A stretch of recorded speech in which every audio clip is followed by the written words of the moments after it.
Alright. Let's see if I get no interruptions. This one. Hi, Chirps. It's you doing Adair and T-Ha. I'm gonna be doing part 3 of Please Be Happy visual novel. Hi, Kitty Maggie.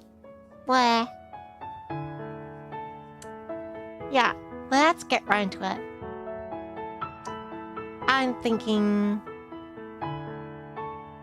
2-3 hours of this. I think it's gonna finish it by then. Just make another part. Just please myself.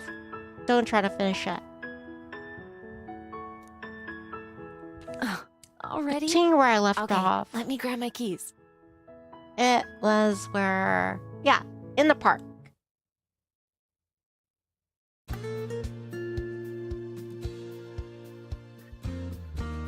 While she's laying there, Cyrus comes on around one of his inspections. He stops and examines both of her handiwork. Lena, good effort. Good effort. Lena leaps to her feet, using her wings to propel herself into a standing position. I wasn't taking a break. I was, testing the ground to see if it might be softer over here. Look, this one will be even better. You're not fooling anyone, Lena. Not one bit. Before her eyes, Lena starts to attack the ground again, even faster than when she started. Racing me. Dirt seals over our heads as she tosses it away from herself. The summit, falling to Cyrus's head. He looks strangely resigned. Hi, Jordan. I'm thinking 2-3 hours of this. In this next part, continuing where we left off in the park, and Lena seems to be she seems to be enamored or attracted to this Cyrus person. Just don't hurt yourself, okay? I don't want to have to carry someone to the hospital again. I bet Lena wants that very much. Carrie? I just started. I mean, again? Yeah, hurry across the threshold. Ask questions without stopping your work. It's a long story. Anyway, just be careful. As he begins to leave, Cyrus puts a hand on my shoulder. I tense up, manage to not shake it off. Keep an eye on her, would you?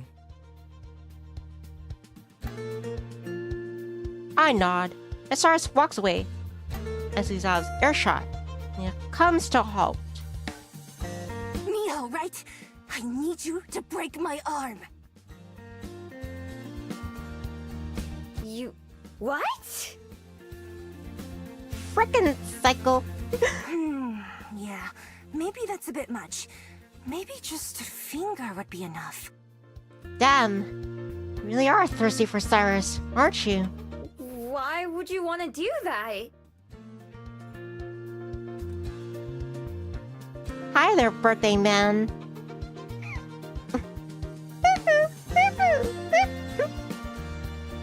Hopefully your birthday is going well. I just started. I hope no interruptions with the internet or anything. And yeah, I hope your birthday is going well. Oh, you're right! A broken leg would make more sense. Thanks, Jordan. I'm not entirely sure we're having the same conversation. I decided to try a different approach. So, are you and Cyrus friends or something? Friends? Kind of. Unfortunately. Ah, You don't want to be friends? I want to be more than that! for the first time ever, Lena looks around after speaking, like she's worried. Someone might have heard of her. Heard of her. Like... best friends? More than that! Like boyfriend and girlfriend. Ah. I see. More than friends. Oh. That explains why I didn't understand. How's that going? She sighs, and her wings droop. Well, you just saw pretty much. I know Cyrus from ballet, but I quit ballet, so I only get to see him at other stuff like this. But he's always trying something new every week, so I do too. But when we get the impression that you like doing all those things, then if he ever does develop feelings for you, he might think that that's you, when that's not you. But it's kind of hard to talk to him, especially when he's so busy. When I heard he was gonna come plant trees, I had no idea he'd be in charge. So I can't let him think I'm a slacker or bad at tennis. Not when he already thinks I'm a quitter. I think I get it. The one thing I know for sure is that it sounds complicated. Good luck, Lena. Two of us head back to shoveling dirt, and eventually go deep enough that we plant the saplings Cyrus gave us. I carefully set mine in the ground and then cover back up the same way I've seen other people doing it. When it's time to wrap up, Cyrus makes one last trip around, collecting shovels and handing out water bottles. When he reaches us, he nods approvingly. Good work, both of you. Thanks. I gulp down the water he gives me in just a few swigs. Yeah, thanks. On the other hand, Lena still seems a little dejected. She doesn't even try to talk to Cyrus before he leaves. When the two of us part ways, she gives me a half-hearted wave. See you later. Yeah, bye. I'm not even sure what she would do next time, much as when or where. Maybe Aspen told me about it again. Digging holes wasn't exactly something I wanted to do a second time, but planting a tree was satisfying. I'm kind of curious to see how things go, Lena and Cyrus, if they go at all. Lena's kind of a lot, as Aspen says, but she's nice. I hope everything works out for her, at least. Looking around, I notice only one left, so I toss my empty bottle in a recycling bin and start making my way back.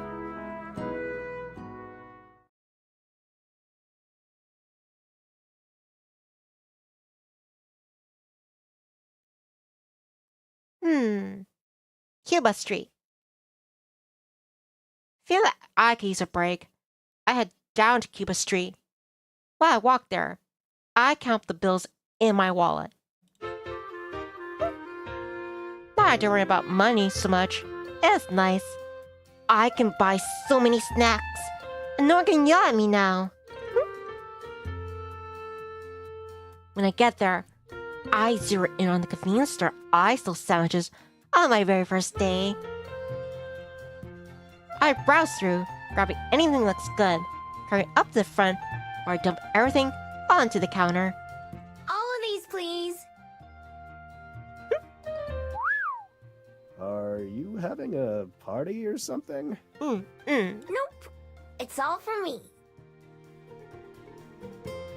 An impressed-looking employee was a plastic bag with my bounty, chips and candy, and sandwiches. Now, to find somewhere to enjoy these. I don't want to walk all the way back to the library, but the benches around here are full.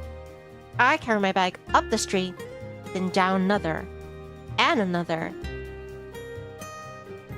Eventually, I reach a place I've never seen before. A large brick entrance hangs over me. A wide open black gate. People are going in and out freely, so it must be okay. It's not breaking and entering if everyone's doing it, right? As soon as I step in, I'm surrounded by plants. There's green in every direction. I have to walk for very long before I find exactly what I'm looking for. A nice, quiet bench in the shade of a couple trees. As I'm walking over, something flies past my face. First I think it's a bird, or a piece of cloth caught in the wind. After a second, I realize it's a fabled. One that seems kind of familiar.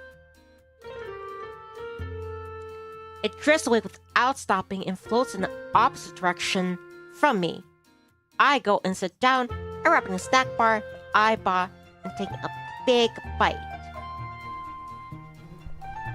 While I'm munching, a bug starts to buzz around my head. I leave it a few times, but it keeps coming back. What is it with things getting in my face today? No matter how many times I swat it, the bug doesn't give up.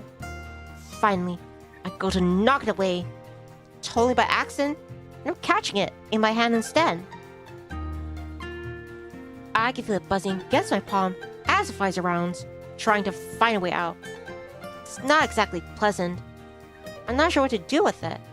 Tossed in the bushes, it'll just come right back. Can I have that? A voice from behind almost startles me into letting the bug go. I spin around to come face to face with the fable that flew by a couple minutes ago. Just beneath him is a kid. Have the bug? Yeah, it's for my collection. The boy holds up a book with some pictures of other bugs in it. I've got almost all the bugs on this page. That's the only one left. Suddenly, I remember where I've seen both him and the fable before. On the pier, hiding from his mom a couple weeks ago. I think his name was Tommy. It took me a bit to recognize him since he wasn't pouting. Mom won't let me keep bugs because she says they're dirty, but Dad doesn't mind.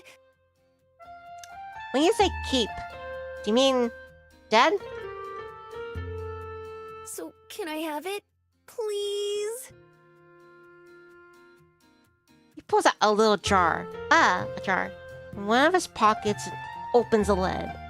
Well, it solves my problem, I guess. I dump the bug into the jar, and Tommy quickly shuts it. Thanks. Kirby and I were tracking this one all day. Fable bobs up and down in agreement. At least, I think it's agreement. All three of us turn around at the sound of footsteps. Someone else approaches us. My private spot has filled up pretty fast. Hi, bud. You catch anything good yet? Dad! Look what this lady caught! Tommy runs up and shoves the jar into the man's face. He takes it and inspects the bug inside. Oh, looks like a big one. Did you say thank you? Yeah, Kirby did too. Oh, is that what it meant when you bobbed up and down? Both Tommy and his dad stare at me like I said something crazy. I take an instinctive step backwards. You mean that... You can see Gerby? You mean he's real? Oh, that's right. I remember this from last time. No one except Tommy. I see Kirby. Tommy and me, apparently. Yeah, he's floating right there. He has purple flower on his head and on his sides. He looks like a radish. Or lettuce. I point to Kirby. Though the little fable doesn't have a mouth, his eyes crinkle up in a way that makes you think he's smiling. Wow, she can really see him! See, I told you he was real, told you! Tommy's dad whistles in wonder. You sure did, kiddo. He turns to me. Not sure how you did it, but you're the first person I've met who's been able to see Gerby. I've heard lots about him, of course. My name's Elijah, by the way, and I'm a reporter for one of the local papers. Mind if I ask you a couple questions? Yeah. I just want to eat a snack in peace. Not me asked to an interview. My Discover must show. Elijah, please hand just like when I was trying to weed the bug away. It's fine, it's fine. Forget I asked. Didn't mean to put you on the spot. I'm just not very good at talking to people. No worries. Thanks for helping Tommy catch that bug, though. Beats me having to do it. Sure. It was kind of an accident, though. That's the best kind of accidents. Hey, an accident doesn't have to be a bad thing. Me and Tommy should probably be heading out, though, or his mum's gonna be upset with me. Oh, and Gerby. Okay. Goodbye. Take care. Say bye, Tommy. Nah. Elijah takes Tommy's hand and leads it back out of the gate, with Tommy's book in his other hand. Tommy carries the book in a jar, peeking in, checking it every few steps. Only Gerby stays behind, rubbing around my head a couple times for bouncing up and down. Then he floats off in the same direction as the other two. When I'm finally alone, I sigh with relief. At long last, I enjoy the snacks I bought earlier. When a bug shows up and starts flying around me, I just leave it alone. I'm not taking any more chances.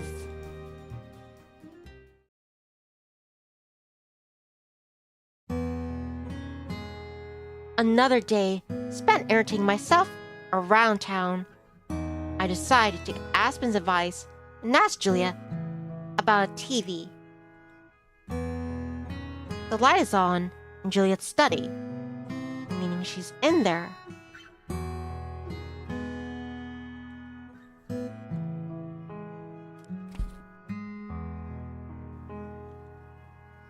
Hi, Jarvar.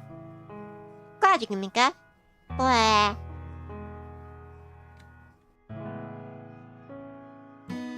The light is on in Juliet's study, meaning she's in there. I knock on the door and get an instant response. Come in. The study hasn't changed at all since I was here a couple of days ago. Except there aren't any bats in the corner this time. It's just me and her. Hi. Good evening, Miho. What brings you here? I'm a little worried about how to do this. Usually I just take something I want. Lately, I started saying yes. He'll offer me things. Going in and just asking for something? Well, I'll have to do it sometime. I had a question.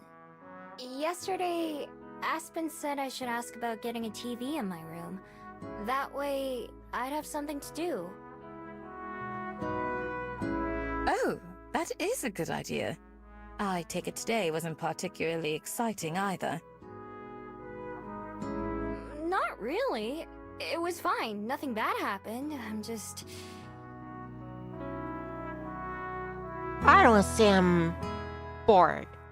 But what if she thinks I'm blaming her? Or ungrateful? I bite my lip, trying to think of a better way to put it. But she seems to read my mind. Bored? It's all right, you can say it. An empty room would be boring for anyone. I believe there should be a television somewhere around. Let's take a look. Is it high definition 4K television? I fall behind her out of the office. Juliet takes me down one of the hallways I've never been down, where I don't think I've seen the lights turn on. We pass by several doors. What are all these rooms? They've been all kinds of things over the years. Bedrooms, studies, playrooms. But now they're mostly just storage. We stop and run in front of one door, indistinguishable from the rest. I believe this is the one. It's not locked. Juliet just opens it normally. Inside is dark and dusty. The window is covered with heavy curtains that don't let any light in.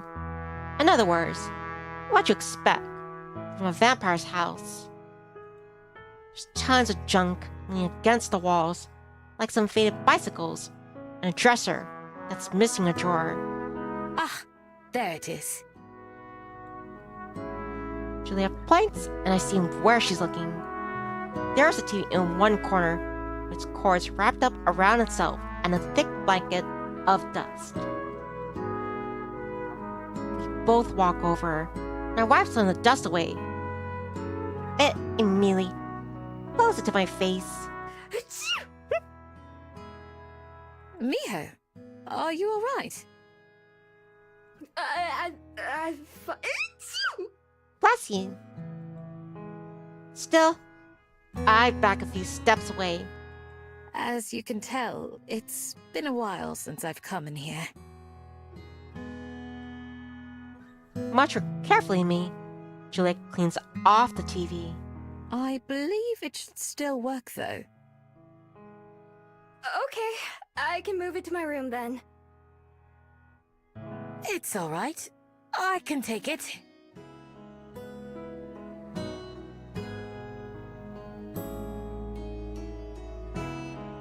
Juliet effortlessly lifts the TV up and begins to carry it to my room. Whoa.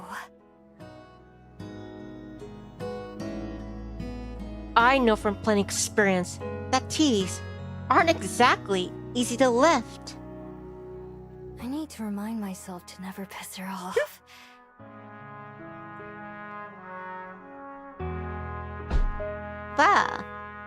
That's better. I hurry after her, arriving at my room just as she sets the TV down in the corner and plugs it in. Let's see. She presses the power button, and a soft buzz that comes to life. It works! Indeed. I'm relieved. Nah, thanks. Let me try to remember how to use it. It's kinda slow, but she managed to explain all the different buttons and what they do, and how to use the remote. It does seem that complicated. Also, I never learned how to do it either. Once me sure it's not gonna die or anything, Juliet leaves me on my own with it. I change to all the channels, get an idea of what there is. There are some channels like cartoons, which I know are meant for kids, There's also some shows with real people in them, but they don't make much sense to me. Maybe if I watched them from the beginning. There's also plenty of ads I recognize were products that I do shows.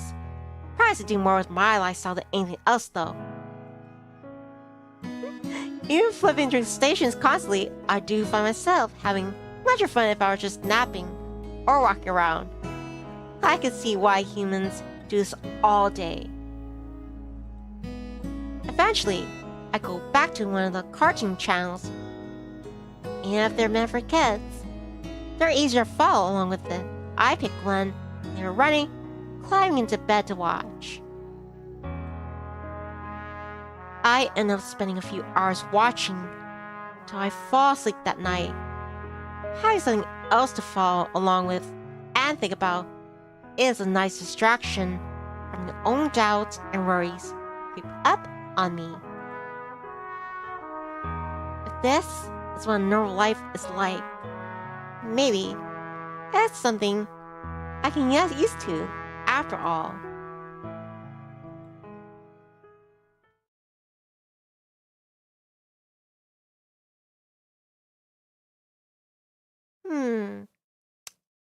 Let's go to the park.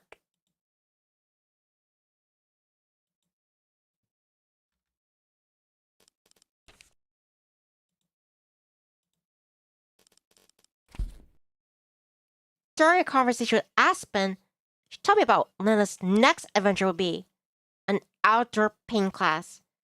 When that time rolls around, I decided to go check it out.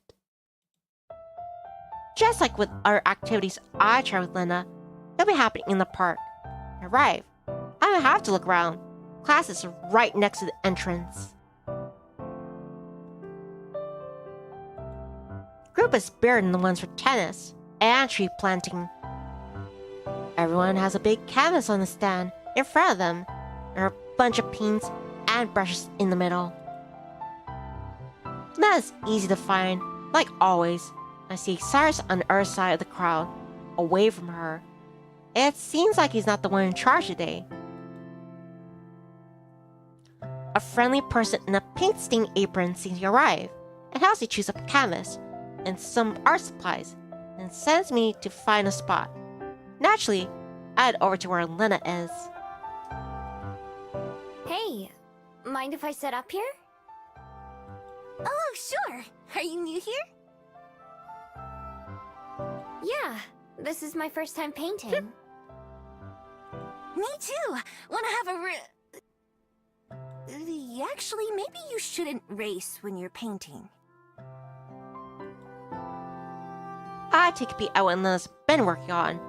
It does seem like there's a particular topic, so everyone's paint is different. Lena's painting is a picture of a young swan, pink flower on his head. It's surprisingly great. This is amazing for your first time. You think so? I mean, of course it is. Are you sure it wasn't of not a swan, of me? Nah. What are you gonna paint? I don't know yet. Let's see. There are a bunch of different sized brushes, and a variety of colors. Having so much options to choose from makes it harder, not easier, to decide. Maybe I should go for something simple, like a tree. Choosing a brush, shade of brown. I get to work. All right, everyone. Warm-up's over. Go ahead and find a partner. We're going to work on portraits today. What's that guy's name? The one who does paintings to relax.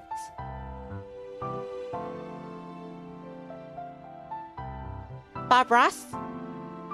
Now we're gonna take this brush and we're like, here's a little down right here. Fluff it up. Fill it up with lots of happiness and love. Condensation. Rain down. You got some clouds. Some pretty clouds. Let's give it a friend. Now there's 2 clouds. My tree is mostly done by now. It's not very detailed, and it doesn't look like any tree I've seen in real life. But at least, Acta was supposed to be. When the instructor says to choose a partner, I instinctively turn to Lena, trying to ask her. But of course, she's looking over in Cyrus's direction. I sighed to myself. You should go ask him before he ends up with someone else. Yeah. It'll mean I have to partner up with a stranger. But as far as Lena's concerned, she and I are already strangers. So it shouldn't make not much of a difference. Lena jumps up in shock. Whoa, are you a mind reader? Nope. Just call me Cupid. Something like that. That's so cool! You're right, though. But what if he says no? Then he says no, I guess. Nothing would have changed, right? Yeah. She taps her chin. You know, you kind of remind me of someone I work with. Anyway, wish me luck. Good luck. Yeah, good luck.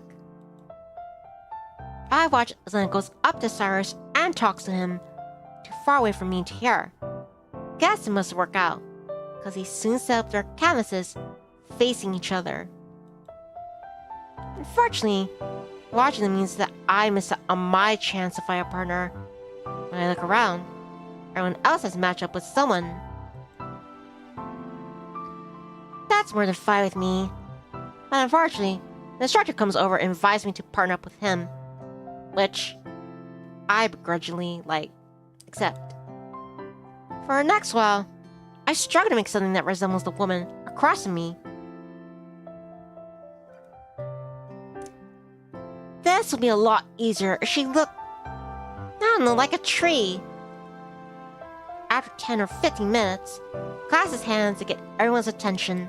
Time to change things up. Show your partners what you made, and then go find a new partner. While everyone gets to that, he brings his canvas over to show me. Whoa. It's definitely me. My tail's fluffier in real life. My ears aren't that big, but I can still recognize myself. Mine's not even close to that good. Just tell him that when you look at him, you see a tree. Like he's a big, strong, bulky tree. Or that you see a tree inside him. He has a tree soul. I turn around the canvas so you can see the results compared to the painting he made. I'm kind of embarrassed to share. Still, he smiles at it. I think it's lovely. Painting is like anything else. The more you do it, the more you improve. And I've been doing it for a long time. We all have to start somewhere, though. The moment the instructor and I are done talking, Zod taps me on the shoulder. I turn around to see Lena. Hey, let's be partners. Sure. Secretly, I just think to myself, oh, I'm getting paired up with another good artist. The instructor blows the whistle to signal the start, and Lena and I are both get to work. So, how'd it go? Yeah, nudge, nudge, wink, wink. How'd what go? I know she couldn't have forgotten me that quickly. Talking to Cyrus. Oh, that. Yeah, spill the beans. Using a few shades of pink and white, I managed to paint something that looks past a bit close to Lena's clothes. If I squint, at least. I got too nervous to really say much, so we just painted each other until it was time to switch. In the middle of a brushstroke, Lena suddenly drops her brush in horror. Oh no. What if he thinks I'm boring? I don't think anyone could think that about you. Yeah, you have a certain, charm about you. Yeah, but what if he does? This is not good! Then show him your painting. Maybe that'll show you're not boring. Lean the painting brush in the ground. Lena closed her eyes and put her fingers to the side of her head, like she did back at tennis. She must do that for at least a minute. Well, I just keep working on my painting. It looks more like Lena. My last one looked like the painting instructor. I already know her wings are going to give me trouble. Okay, got it. I need you to do me a favor. What is it? When we change partners again, I need you to go partner up with Cyrus, and then you can ask him what he thinks about me. That's actually a brilliant idea. Yeah, get a feel for the situation. Don't just straight up ask him, though. That'd be too obvious. Try to see if you can get him to say it without saying it. Why don't you say something like, "Hey, you know that lovely lady bird over there? Yeah, she's pretty hot. Don't you think she's hot?" Or something like that. Say it without saying it. That Lena lady over there? She seems mighty attractive. Nah, I bet she has a thing for like, Leslie? A tree person? Like, what was he called? A cinepod or... I'm sorry, I forgot what species he is. Yeah, you know, like, She makes a few gestures that remind me of charades. But I have no idea what she's trying to say. Okay, I'll try. Thanks, I owe you one. I'm not even motivated by that. It's not actually remembered long enough for me to even cash in on it. I just want to see what happens. All right, new partners. This will be the last time. Here, this is my painting of you. It's better than the last one. That'll be $50. It still isn't great, but the way some parts of it turned out. Ooh, I look great. You down her own canvas. Lena frowns. I, kind of forgot to paint you. Brilliant. So, I guess I owe you two things. Then I'll come back dressed as a clown, complete with a red nose. Give you a little, challenge there. That's fine. Cool. Okay, hurry, before someone else takes him. I walk her to the side as fast as I can without being self-conscious about it. Fortunately, he was distracted with something himself. He's still on his own. Hey, wanna be partners? Want to be partners in crime? Want to go on a crime spree? Alright. I'm sure it's a total coincidence you were just talking with Lena, right? Hey! Not at all. I appreciate the honesty. Anyway, let's get started. Both of us set up our canvases. I feel more in my comfort zone being Cyrus. But at the same time, I try to think of how to do when Lena asks. Hey, can you do me a favor? Uh-oh. I mean, what is it? There's something that I want to ask Lena, but I don't know how she'll take it. We've known each other for a bit, but that's why I'm worried. I mean, I kind of know her feelings, but not that well. Yeah? So, and maybe don't ask her this outright. Maybe you can try to see how she feels by, like...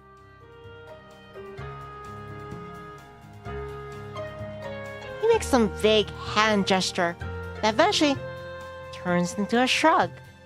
Well, you know what I mean.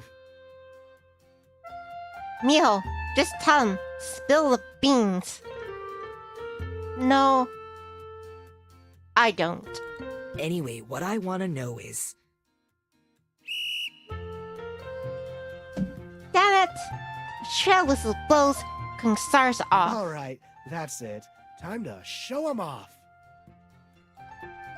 I rub my ears to recover from the sound, for waiting for Cyrus to continue.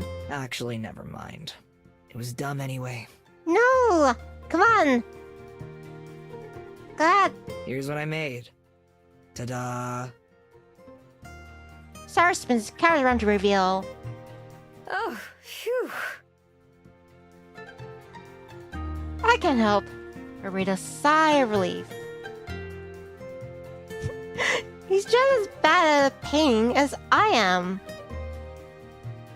I show me equally unimpressive work. It's messy and scattered. Nice job. You really captured the way I feel inside. Yeah, inside you're all mushy and lost. I want to press him on what he's gonna say, because this is the second time he almost asked me about Lena, then changed his mind. Well, take a good look at them. Yeah, step to the side and good look at them together.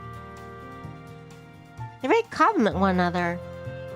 She's bright and pink and colorful, and he's earthy and like grounded, down to earth. Before I get asked on Lena, herself comes hurrying over, carrying up a canvas. She walks up and shoves into Cyrus's hand before he can react. I made this for you so you'd have it. Okay, bye!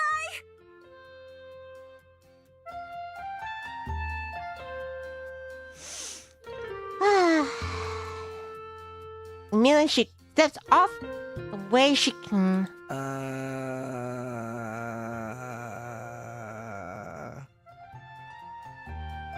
That is the understatement of the century. He holds the portrait at arm's length, where he can see it.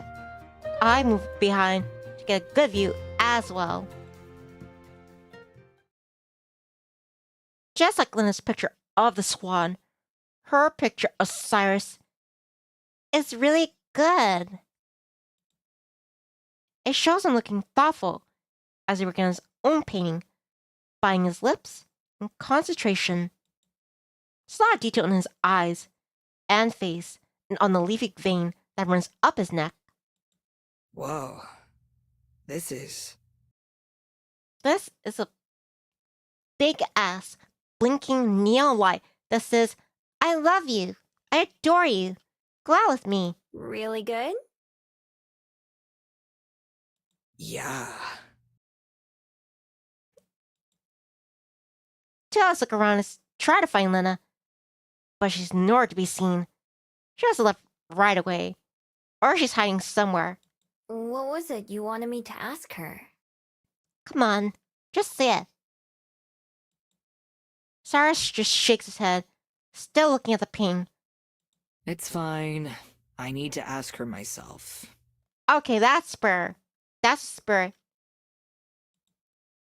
All of us, minus Lena, help the instructor clean everything up. Some people taking home their portraits, and others tossing them. Cyrus and I say goodbye to each other. We never talk anymore about Lena. Still, even if it's for a while before we hang out again, I have a feeling I heard the last of this.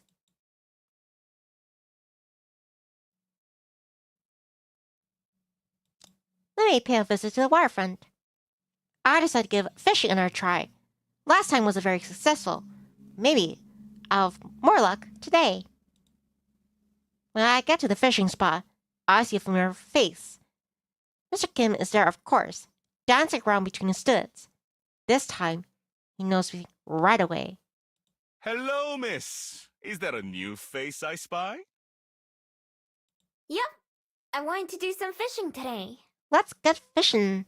That's the kind of attitude I like to see. Let's get you started. I take a spot on the pier while he brings in the same equipment as last time. All right, let's start with the basics. Do you know how to set up your line? I think so. It didn't seem that difficult last time when I tried to recreate what I did before. I'm getting a little confused. Okay, so put the worm on a string. Oh, wait, no, the hook. The hook goes on the string, and then.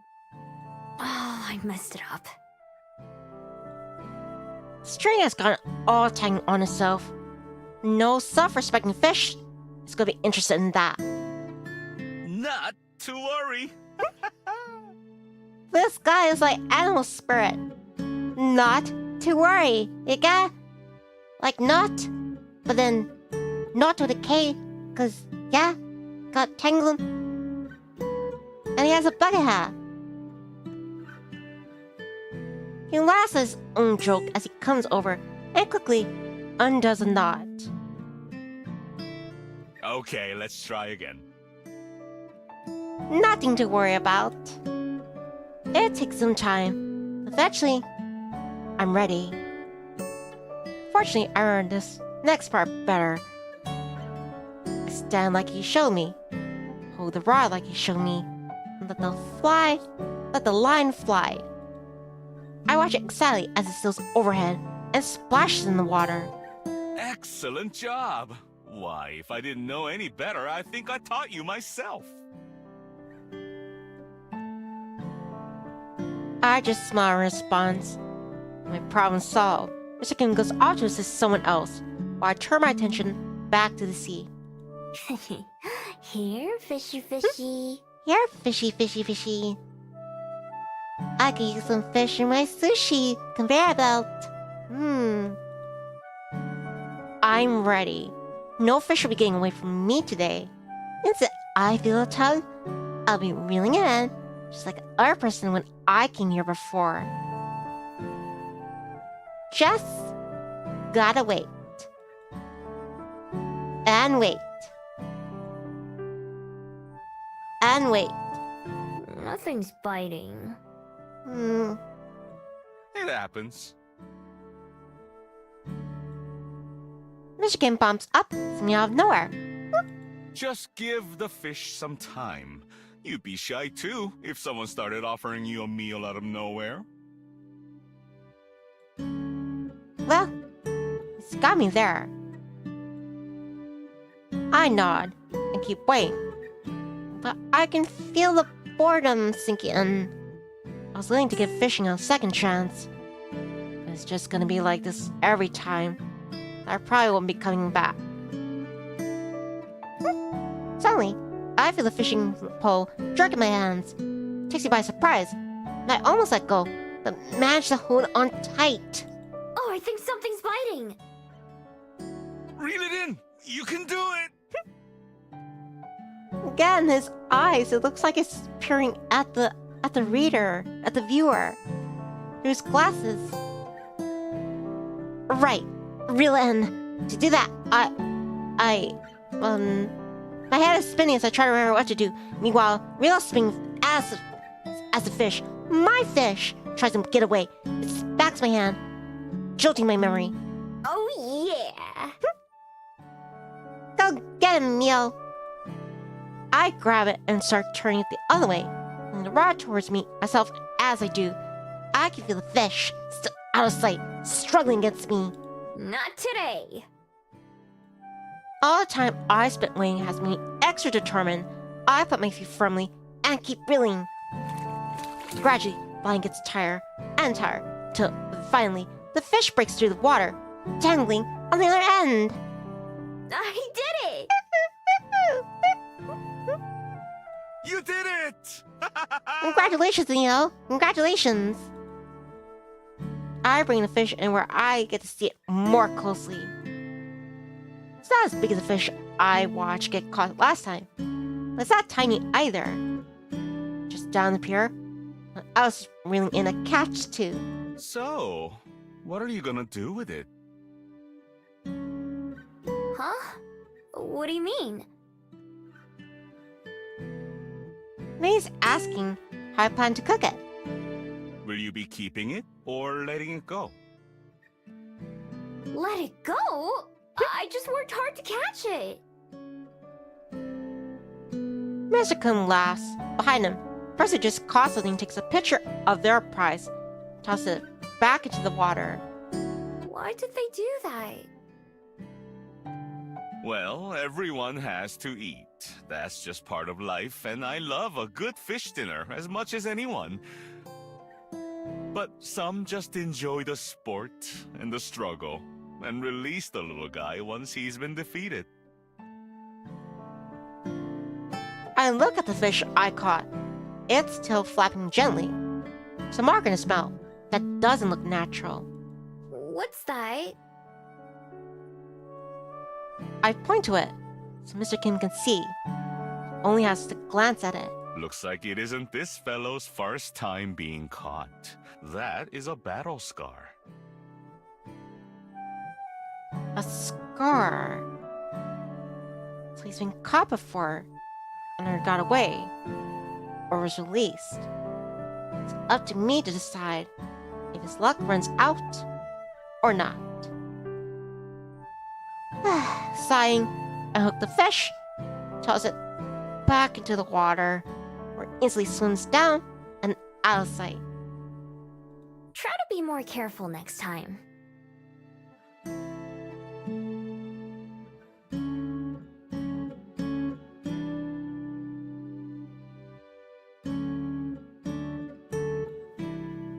If I was hungry, that'd be a different story. But my belly is full, and Juliet just went shopping, so there's plenty of food at home. So I figure I might as well let this one go.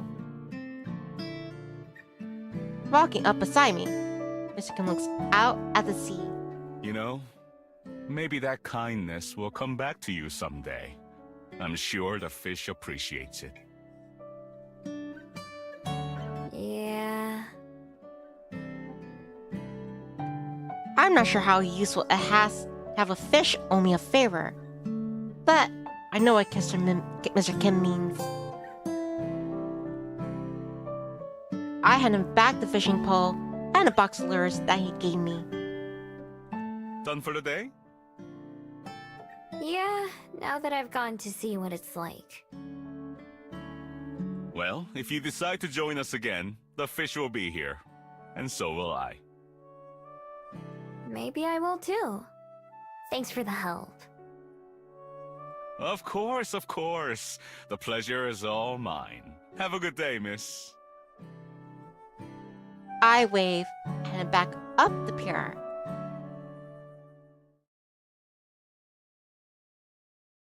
After having dinner and saying goodnight, I head upstairs and get ready for bed.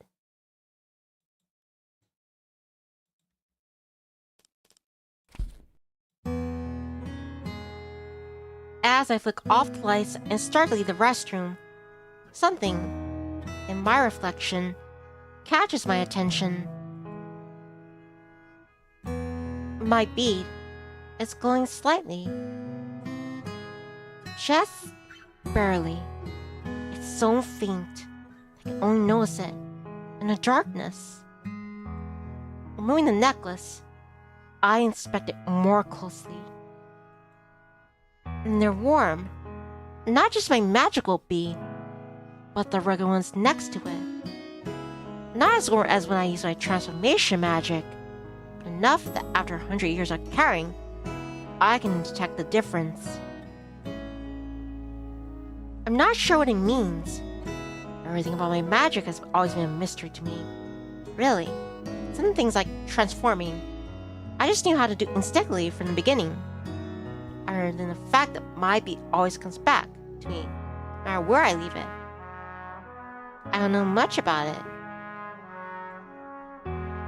Returning to my room, I brush my hair to the side, put the necklace back on. I don't have to wear it when I sleep, but it feels more uncomfortable not having it on. Like something's missing.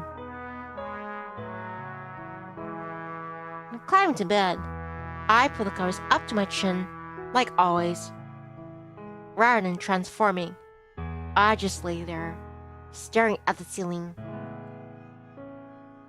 Tomorrow is my first work day. First day of work. Or never in a few 100 years I expected that thought to cross my mind.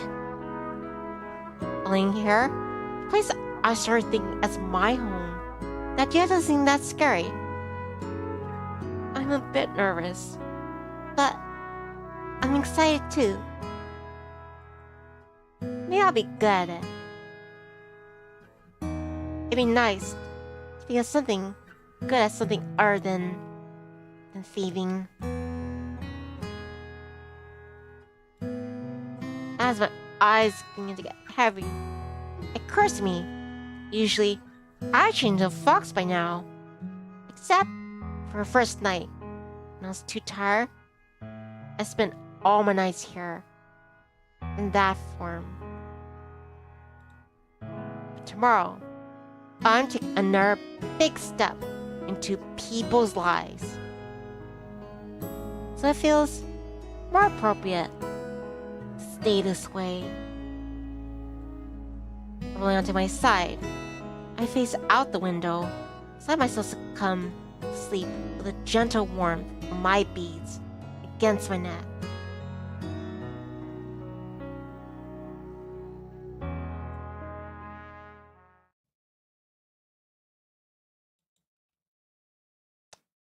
The morning of the first day of work, I wake up extra early.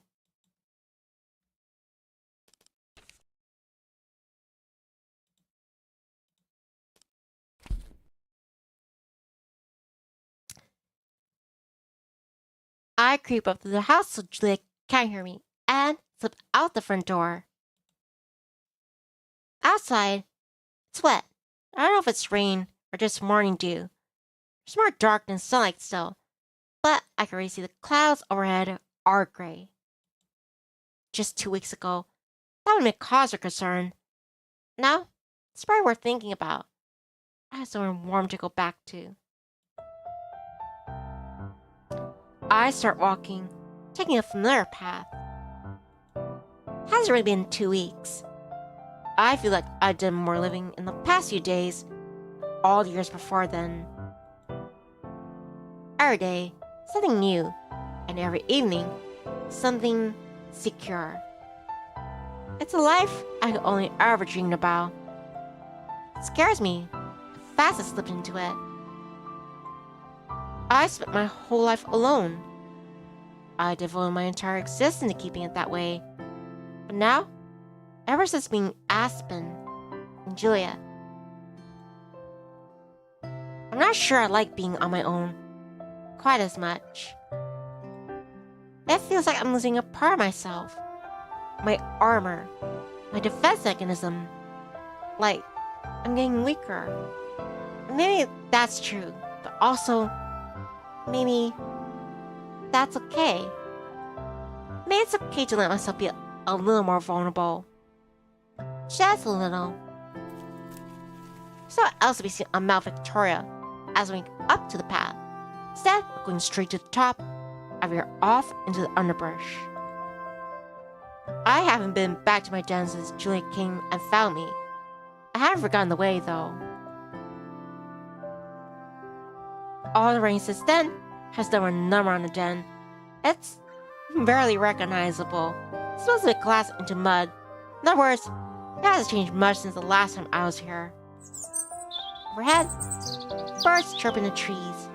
Maybe they're the ones I fed before. Morning, birdies. Sorry I don't have anything for you today. It doesn't stop them from asking. Half-heartedly, I try scooping away some of the dirt from the mouth of the den. More just slides down, erasing my progress. One of the walls collapses even more, making things worse. Well, so much for that. It's well and truly ruined. That's okay. I don't think I'll be coming back here. Just 2 weeks ago, this was all I had, and doesn't feel like anything. Maybe that's okay, too. I turn, about to head back to the main path, where there's a rustle of a branch, and something comes out of the brush. She walks confidently, For a fox, she trots right out of the bushes, crossing in front of me, freezes mid-step. Her fur is pure silver, except for a patch of black across her face and paws. We lock eyes. Instinctively, I can feel myself prepared to transform, so I can greet her as a fox. But I hesitate. Is that still my place? I'd be lying if I call myself a fox now. At least, fully. I relax, not having noticed how tense I was. My beats also go cold, although they barely start to heat up. Hi there. I see it as a person instead, same as when greeting the birds. At the sound of my voice, Fox turns tail and runs. She doesn't give it a second thought.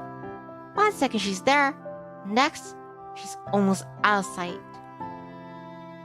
I can feel a pull in my chest, telling me to run after her. I'm sure I could still catch her if I tried.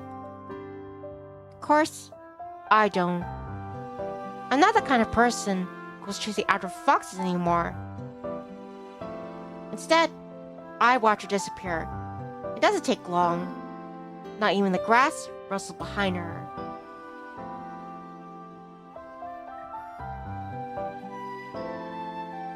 I'm sure I'll still transform into a fox in the future. I love it too much not to.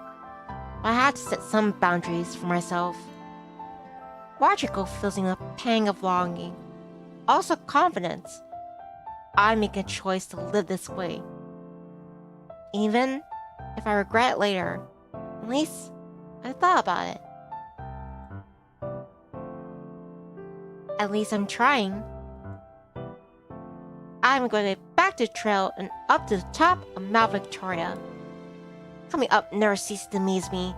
No matter the weather or time of day, it is always stunning.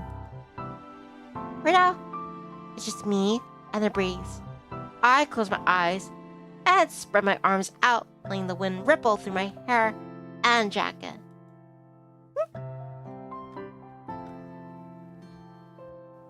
Hi, Harvey. Good to see you. Blah. How you doing? Are we having a beautiful, lovely evening, day? For a moment, I just let myself go and appreciate how it feels to exist, to be alive, and enjoying the breeze. I'm pretty lucky, aren't I? Slowly, I open my eyes again, looking out over the city spread before me. First time I came up here, I thought I felt kind of small. After all, I could see the whole thing from up here. But now, it strikes me how big it is. How big and full. There are more people there. There are buildings, there are plenty of buildings, humans and fable, all alive and existing. Up until now, it's been easy for me to forget that people exist just like I do. They have thoughts and feelings and things that they want.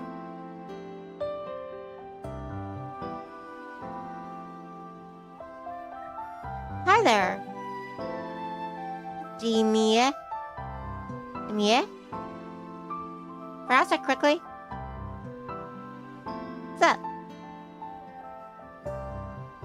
Dimie?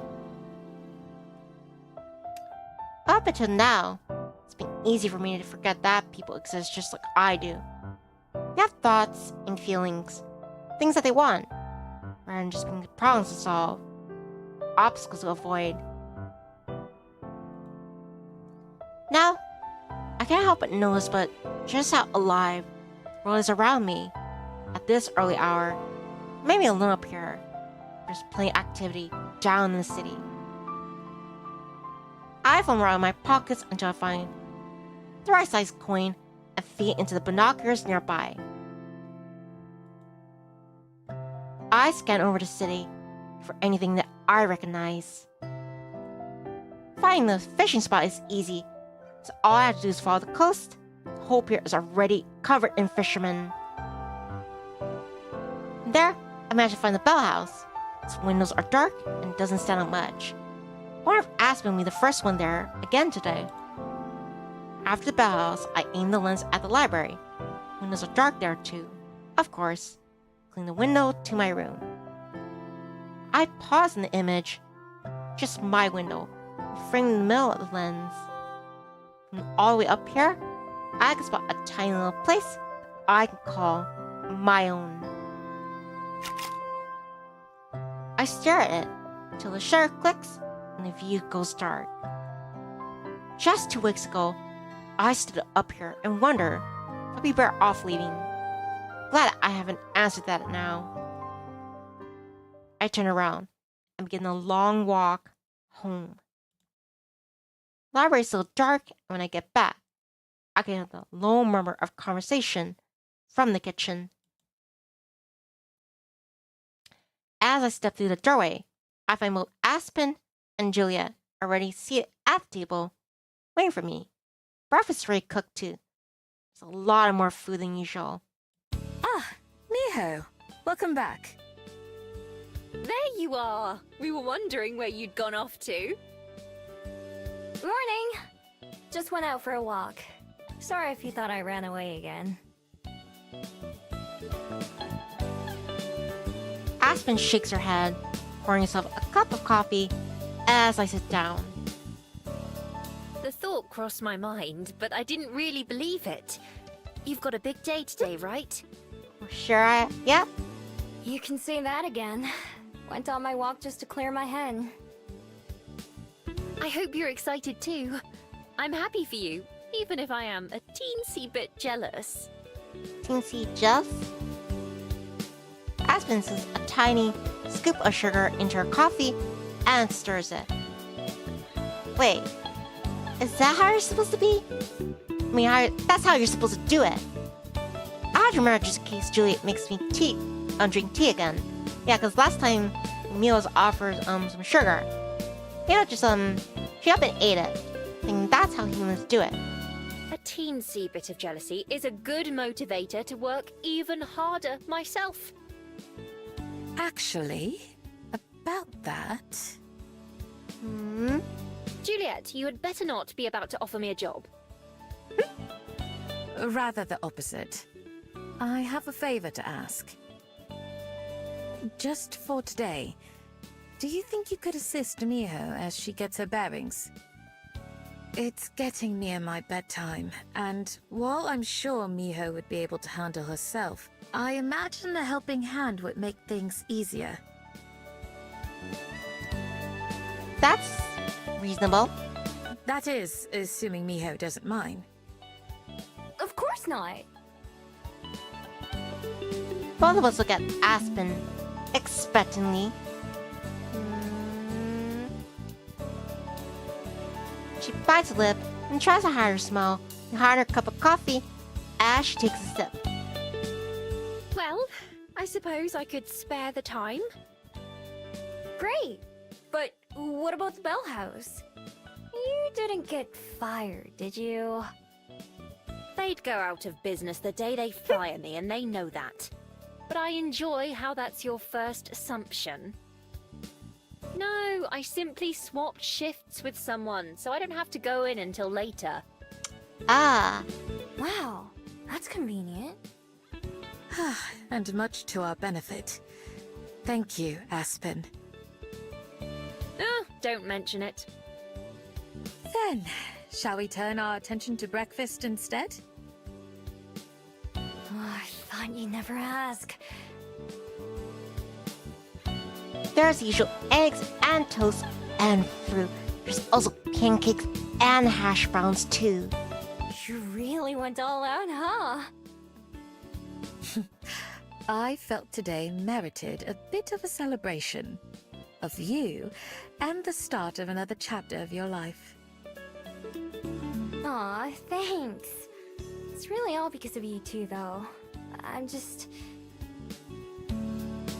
Oh, quit saying that. You need to give yourself more credit, Miho. We can only try to help show you the path. You're the one who has to follow it. Whoa, who wrote that? Nobody. I do occasionally have my own thoughts, you know. Anyway, just accept the compliment and let's eat.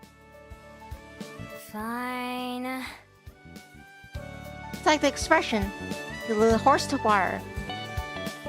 I had to go, the horse to water. But only can take a drink? I don't remember. We fill our plates and start to eat. Breakfast is as delicious as always. Pancakes are still warm and dripping with nut butter and syrup. The hash browns are nice and crispy. How is it? Great! I've never had hash browns that weren't soggy before. Sometimes that's because they were leftovers I scavenged. But sometimes even when they're fresh. I'll be sure to remember you like them this way.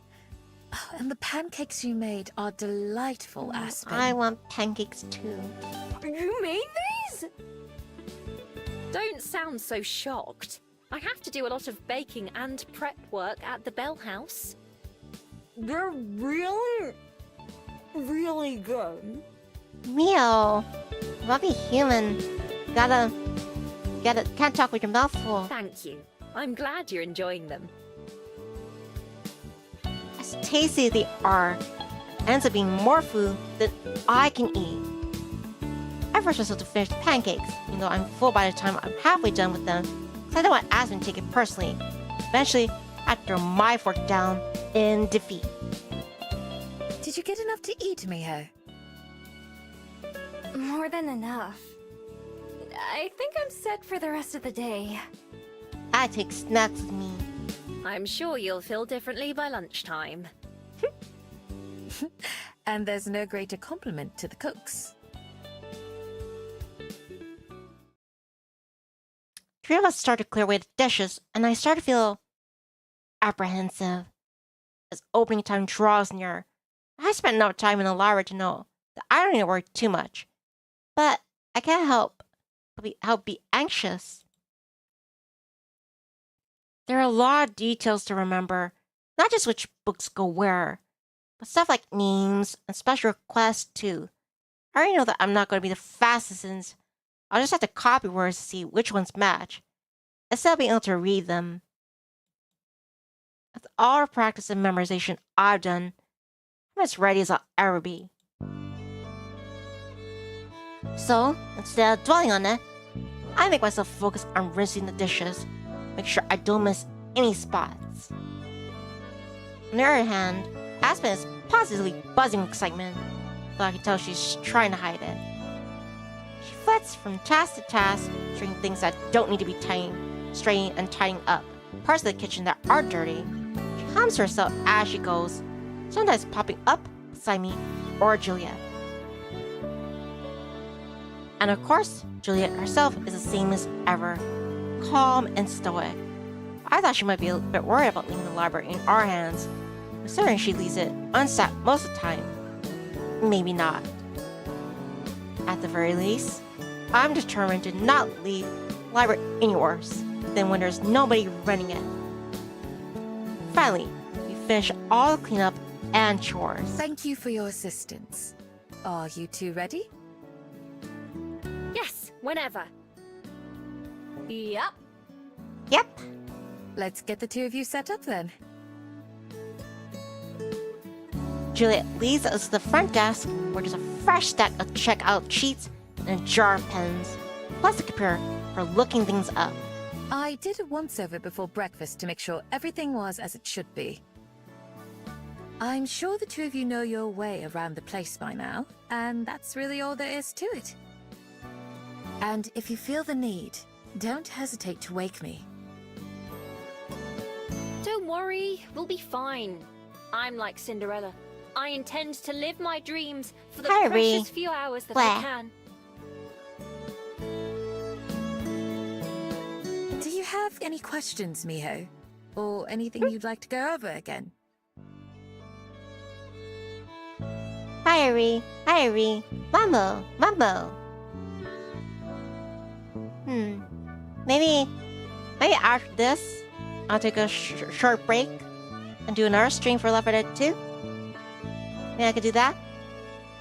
Anything you want to play with me?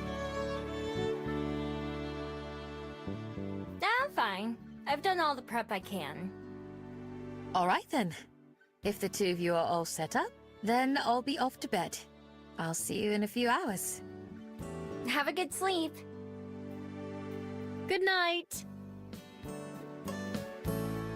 With a final wave, you're probably wondering why Juliet is going to sleep when it's daytime. Because she's a vampire. Juliet always goes upstairs and disappears into her room.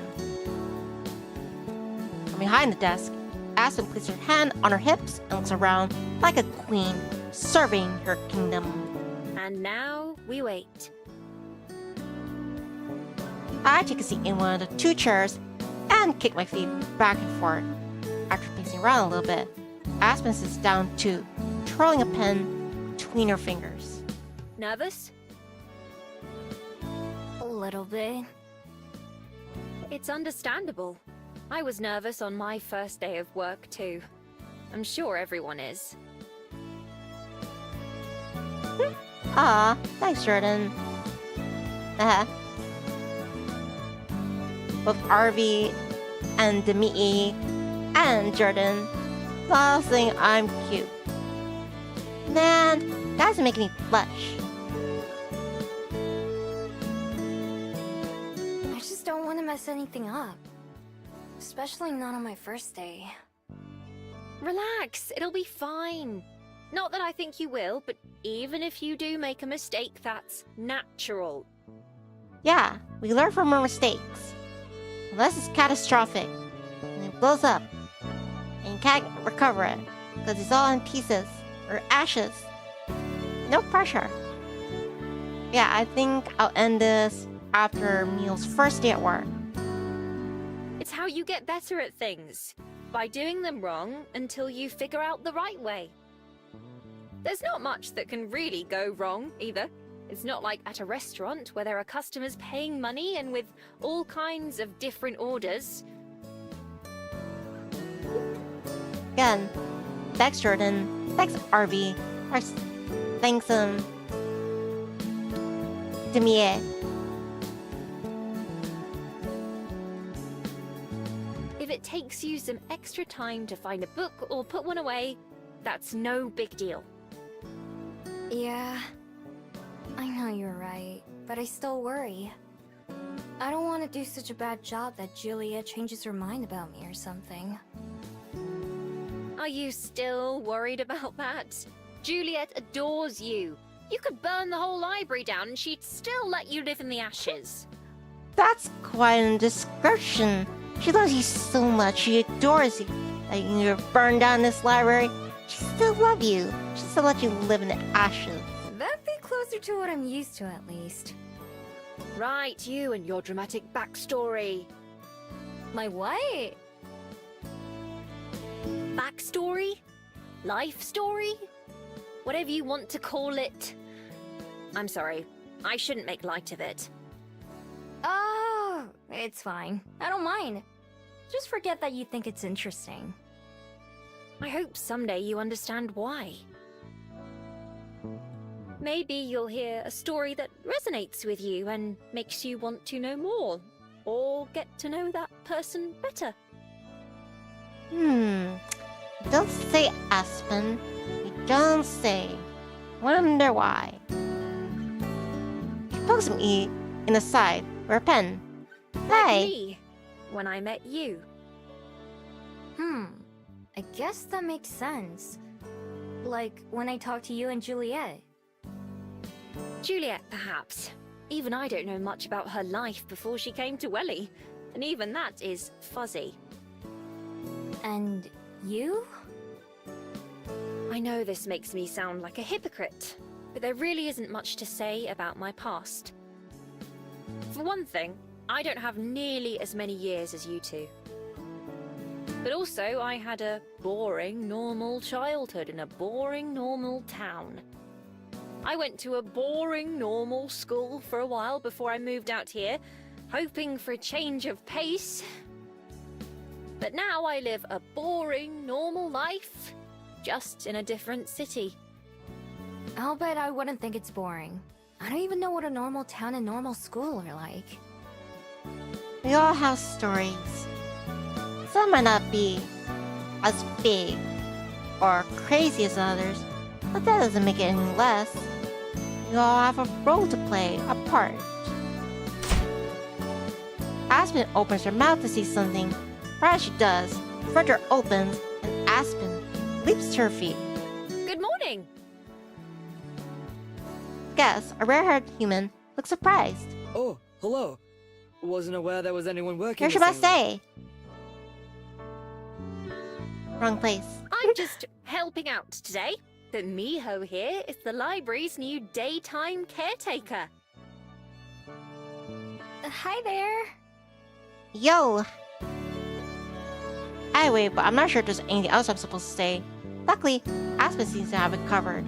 Let us know if there's anything we can do to help. Cool.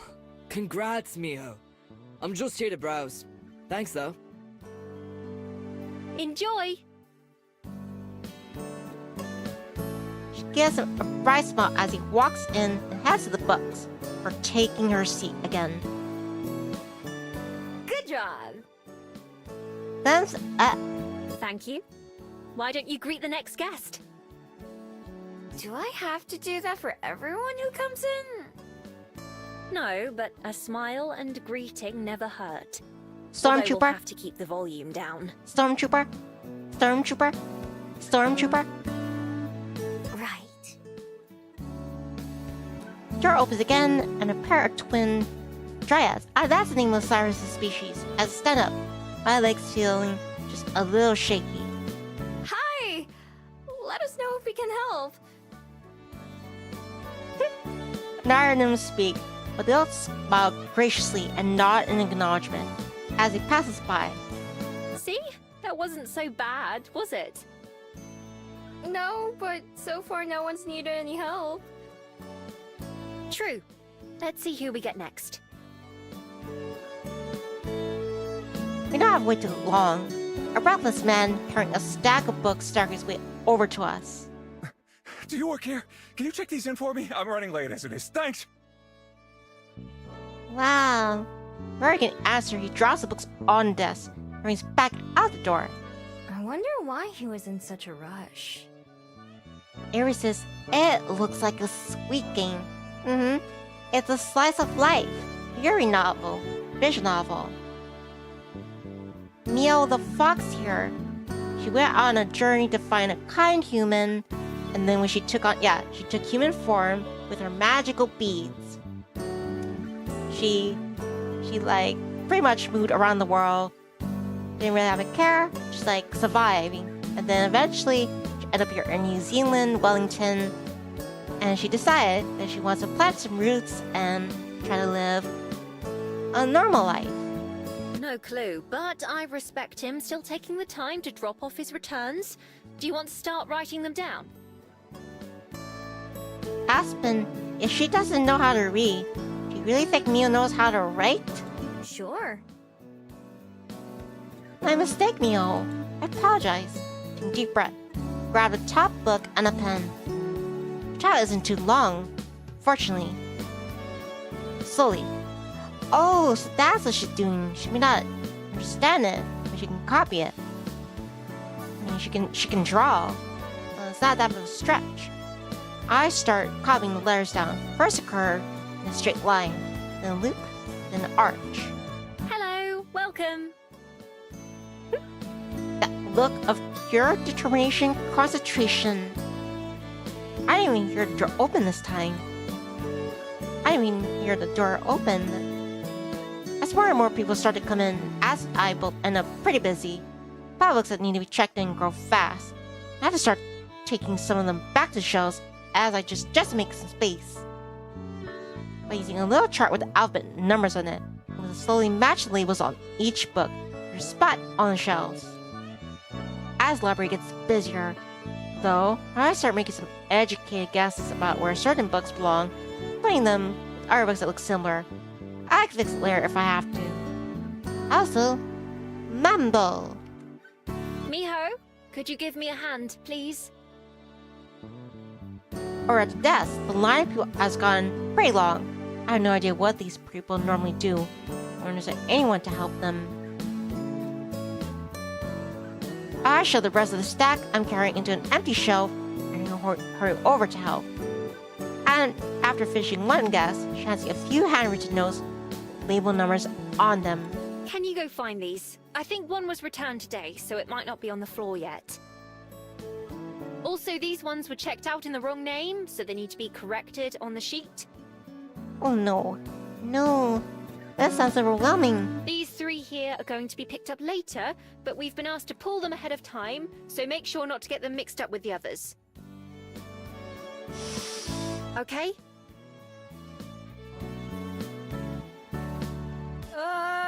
Got it. Maybe.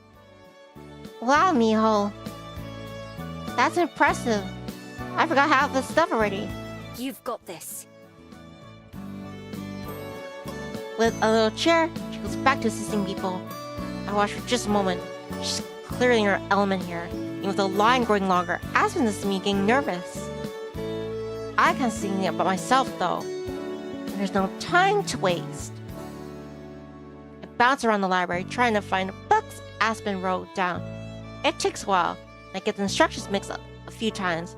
Eventually, I manage to track them all down. Avery says, I love the girl with glasses. She's Aspen. She works at coffee store as a barista, and her passion is writing and reading. She wants to become a famous author. Then I bring them up to the desk. Stack of returns is gone. Almost as tall as me, as I am. So I start checking them out as quickly as I can. Meanwhile, Aspen has moved around to the front to give me more space to write and work. All right, let's see.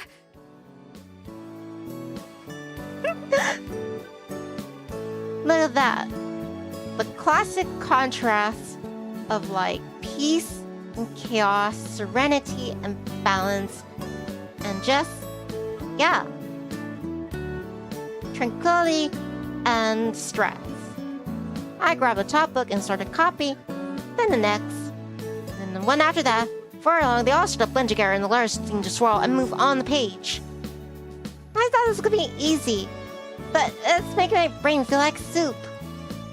I'm sure to push through though, even if it takes me forever, which at this rate, it just might. If Aspen were here, I don't know what I'd do. What I'll even do tomorrow on my own. I could worry about that later though. Now, I have to keep doing the best I can. Book after book, line after line, guess after guess, gets easier as the day goes on. I wouldn't say it got any easy. That's what I keep going. And eventually, we do start to get things under control and keep the chaos to a minimum. It's tough work, but not too tough. Maybe Aspen was right about something. The more I try, the more I feel like I could do this. Old Scars and Friends, Chapter 3. Alright, I think that's the end of Miho's day at work. Have a nice day. Might be a bit longer. Thanks. You too. Kind old man takes his books under his arm and shouts out of the library, wish of cool air passing over me as the doors opens and shuts. Whew. Finally, time for a break. With no one else waiting to be helped, I glance around at the dozen or so people milling about, pop myself down onto the cushion, and Julia set up for me behind the desk. I knew that working me was such hard work. These past few weeks. Oh. I see. It looks like Miho has got into the rhythm. Well, I guess that's the end of our first day of work then. Alright, I'll bookmark it here then.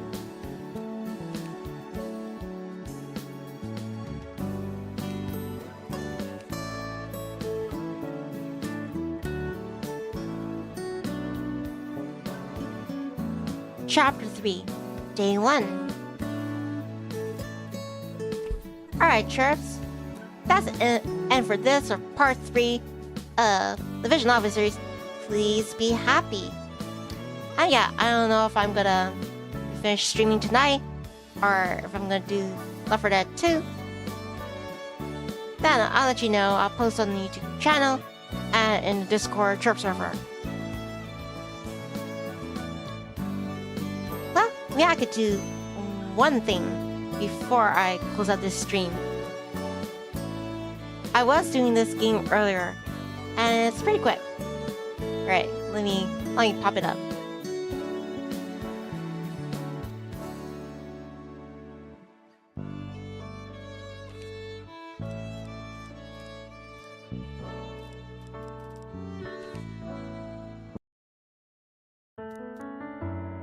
Time to take a break. Just to show anyone who might have missed it.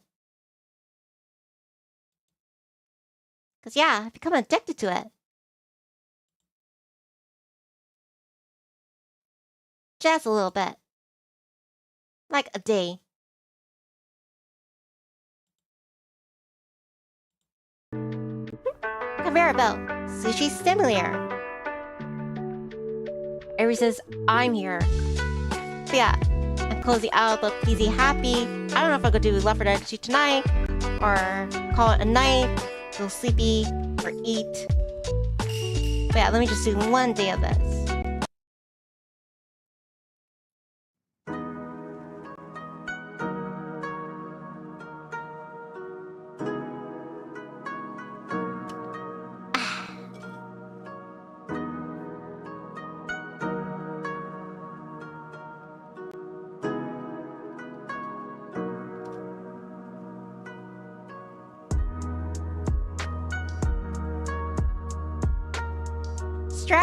Stretch. I'm stretching. So here is my humble little sushi conveyor belt restaurant. Nivio, gimme fishy. I'm quite proud of it. It's still a little tiny humble, but I'm starting to slowly expand it. I can get more tables, more chairs, more conveyor belt, more like real estate. I mean, more space here. This was a recent configuration I made. Alright, people are starting to line up. And I checked the fridge here. Inventory is pretty good. I got lots of salmon, lots of tuna, ahi, plenty of seaweed, plenty of vegetables, lots of buttload of rice, lots of octopus. Alright, you know what? I'm gonna put some out already. I'm gonna make octopus. So I get rice, dab some octopus in there, put it on the appropriate dish. Each dish is priced accordingly. Blue one is 200 yen. Put it on the conveyor belt, so it's ready for someone to grab already. Prepare an ebi, which consists of rice and then shrimp. Place it on a pretty yellow disc. Cucumber, seaweed, rice, chicken cucumber, chip chop. It'll dish.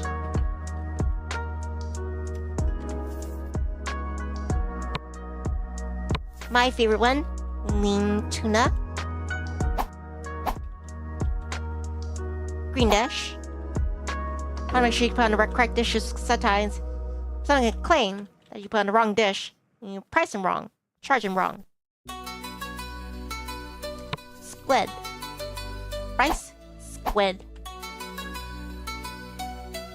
and green dish. Alright, I think that's enough.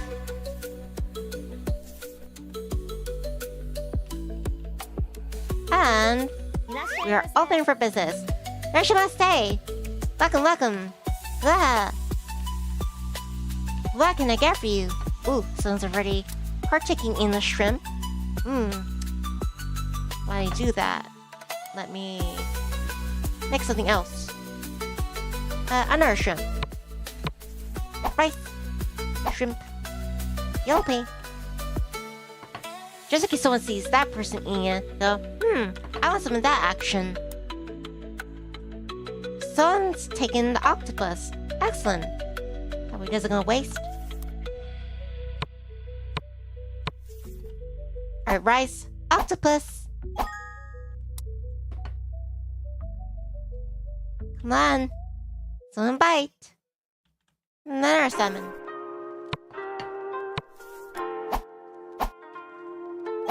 Green plate. Also gotta watch out for people who are trying to sabotage the food. Try to ruin the experience. Ladron. No, I just closed it out. Because yeah, as soon as Mio finished her first day at work at the library, I decided to call the end for the stream. But I just wanted to show the chirps this one day of this game. Then I'll close out the stream, and I don't know if I'm going to do Left 4 Dead 2 or just call it a night.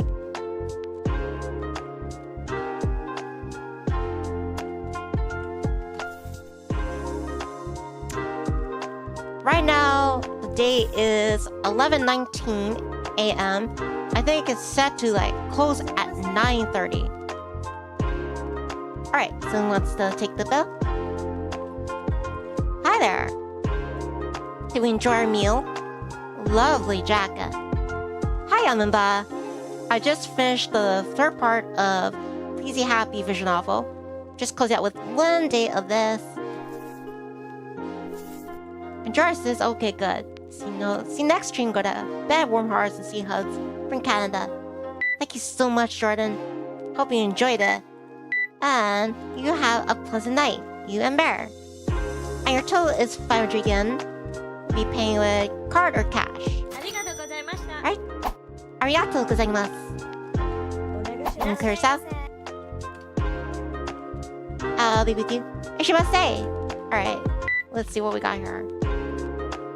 Alright, your total is 100 yen. And, okay, card. Excellent. Thank you, come again. Yoshimase! Alright, let's start replenishing what's been taken from... Oh, let me get back in the workbench. Alright.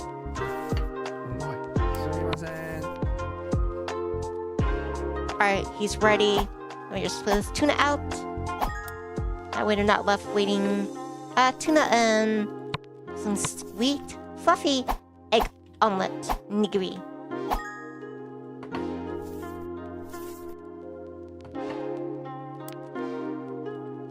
Alright. It seems like you ate plenty. Hopefully you enjoyed it. Alright, let's account for your dishes. Alright, sir. Your total is 350 yen. Would you like it cash or card? Card. Excellent. Please come again. Ooh, forgot that plate. Yoshimase. Welcome. Alright. I'm a big cucumber out. Seaweed, rice, cucumber, chip chop, yellow dish. Alright, that person's ready. Hi there. Start of the day, I see. Nice dish. Alright. Your total's 150 yen. And card. No problem. Thank you very much. Have a beautiful, lovely day. Yoshimase, welcome to Nivio. Give me fishy. Let me be your kind host and start preparing you some delicious sushi. Broiled salmon. This one's fancy. Rice, salmon, but then take this flame torch and then... There you go.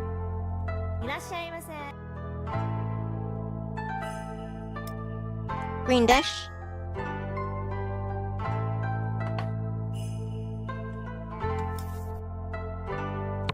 Some more tuna.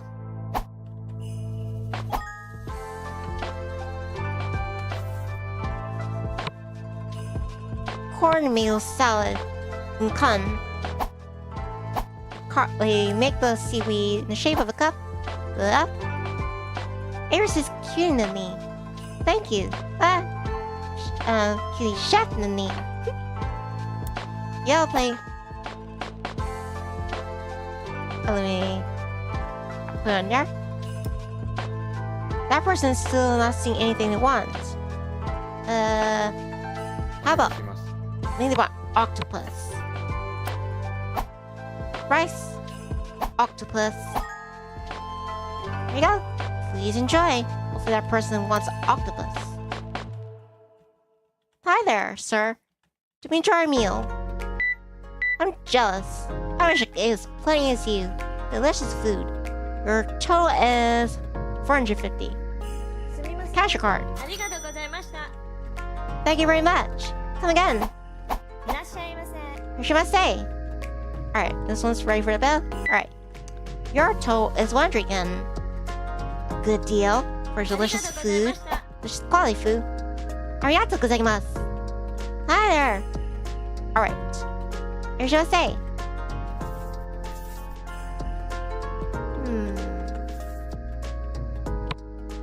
Another octopus. Rice. Octopus. In front of them, just two of them. Great! Someone took the octopus. Hook, line, and sinker. Another of the egg. Top it off. Fried bean curd. Rice. Fried bean curd. And then yellow plate. Make it sunny. That person wants a specific dish. Oh, I just prepared that. I just picked up that one. There you go. Specially made for you. They will know. Hi, are we ready? Enjoy your meal. Ooh, you had the octopus. Very special. I'm paying the card. Very well. Thank you very much. Come again to Nivio Fishy Gimme. Hi there. Alright.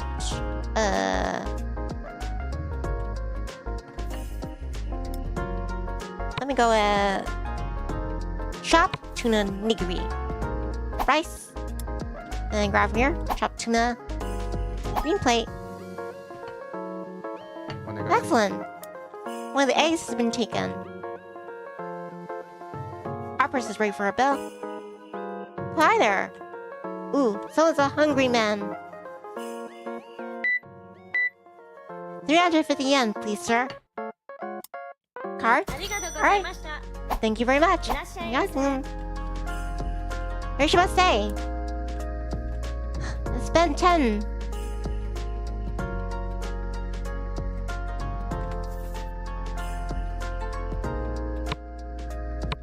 Another octopus. Rice.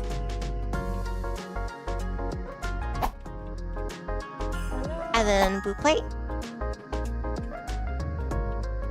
Alright, that person is ready. Hi there, miss. Alright, I'll be helping you. And Nini, the chef, and the waitress, and yeah, all around kitty patooey. Your total is 250 yen. Is that right? Alright, we'll do a card. Thank you very much. Wow, come again. Shimaste.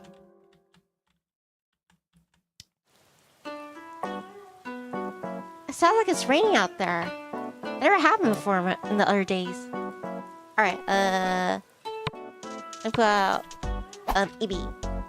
Rice, shrimp. Top out with seaweed. Oh. Congratulations reaching shop level 10. You can now expand the shop by or store license and hire a chef.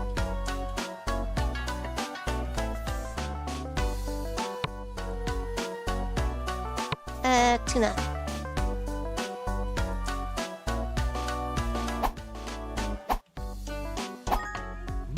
There you go. Look at them. Not coming in. Wow, talk about commitment. There's no shade here. It sounds like it's raining. But they want to wait just for my sushi.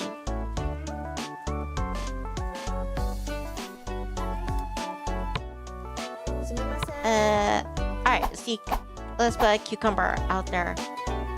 I like cucumber and egg almond nigiri. And the tuna. Aries says I want some food. Oh, this person wants a cornmeal salad. Gukan. Alright, Where is that?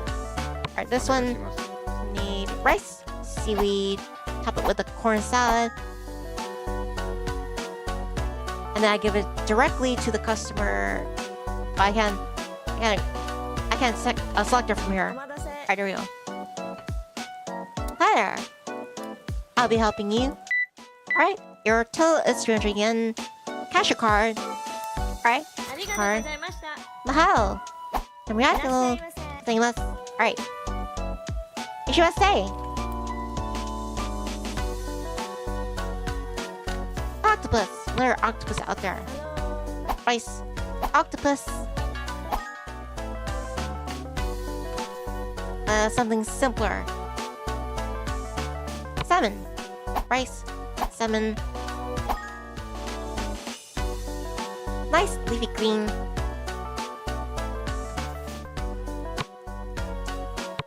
Thriving bird. Try to vary up the menu, the palette.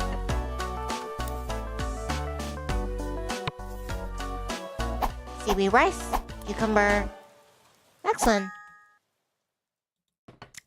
That person is ready to check out. Hi there. I gotta say, I'm jealous of your jacket. Where'd you get it from? I'll be helping you. 350. Please. Card. Excellent. Thank you. Come again. To Nivio Fishigimi Restaurant. You're gonna stay. Oh, that one person was... Alright. Let's got some food out here. Fine. Alright, Rachel is 300 yen. Cash your card. Right. Thank you very much.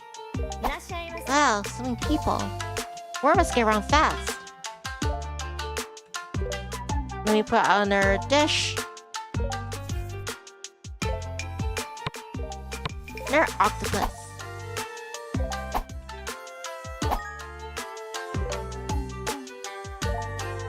Hi there.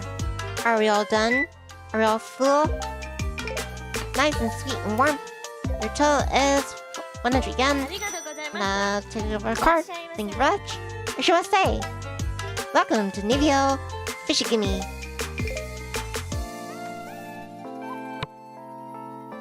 Broiled salmon. Let's get fancy. Voila. There's regular salmon and the broiled salmon. Here says, your voice is kind of sweet. Ah, thank you. Thank you, Avery. And look at that. All of them are... Well, except for that one customer. I guess he's still waiting for something special. Let me take a guess. Maybe he wants... someone to eat the... No, he didn't take the octopus. Maybe he wants tuna, like I do. Let me put out two more. Just to guess what he wants. Crab, rice, crab stick salad,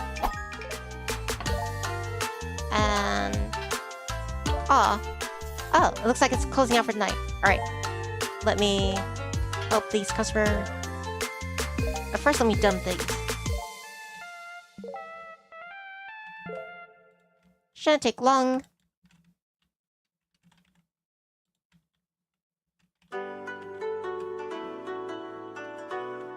I'll be with you one moment. Oh, and let me flip the sign. It is now closed. We're officially closed. Alright, I'm here to help you, sir. Did you enjoy your meal? Your total is 250 yen. Cash your card. Alright, card. Mahalo. Arigatou gozaimasu. Alright, let me clean that. And now for you, miss. My last customer. Thank you so much for visiting our Nivio. Gimme fishy. Alright, your total is 100 yen. And charge your card. And again. Guys, I'm sorry, but we're closed. See? I've never seen this type of customer before. Heroism. It's very dramatic. Love the dreads. But yeah, we're closed. You can go home. I'll be open tomorrow. Gotta earn anything. Alright. See? Alright, so that is a taste. You get it? Because it's a restaurant taste. Yeah, that's the end for Please Be Happy visual novel part 3. And I just wanted to show you guys a glimpse of, yeah, because I was doing this earlier. And I'm like, yeah, I'm in love with it. It's just a demo. I wanted the full one to come out so I can play it. I think you go up to like level 10. Right now it's like day 6. I'm guessing that's what I mean by levels. But yeah, there's like lots of room to expand. Get more chairs, buy more like sushi, and so forth. And also hire more hands. You can also get this. You can also make loans. And there's also interest on it. So you gotta make sure you pay back by a certain date. That involved. Anyway, yeah, I don't know if I could do Left 4 Dead 2 later tonight or just call it a night. Yeah, I'll let you know either on the server or the YouTube channel. Anyway, this is Vtuber Nivni Adair and Tia signing out. Thank you very much, Mahalo, for enjoying the visual novel playthrough. Had a lot of fun. I'm glad I was able to do it today. I will be continuing it. I don't know if I'm gonna do it tomorrow, but yeah, I will definitely continue it. Later, Avery. Later, Yaman Bay.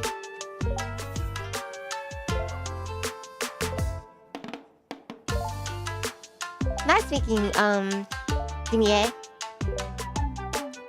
Thanks for dropping in, RV. Later, Jarvar. Later, birthday wolf. Later, birthday Kasumi. Ghost wolf. And later, kidding baggy. Bye. Take care. Yeah. Bye. Bye. Iris says, "Aw, to go." Well, maybe I could do Left 4 Dead 2 after. I'll see. I want to make sure I don't go to bed too late. Hey, even if I don't show up tonight, at least, you'll see me tomorrow then. Next time. Neighbor says, I like the sushi. I love the sushi. I'm gonna go bankrupt putting so much sushi in real life. But yeah, I'll see you guys later, or tonight, or next day, or whenever. Sweet dreams. Anyone who calls it a night. There, guys.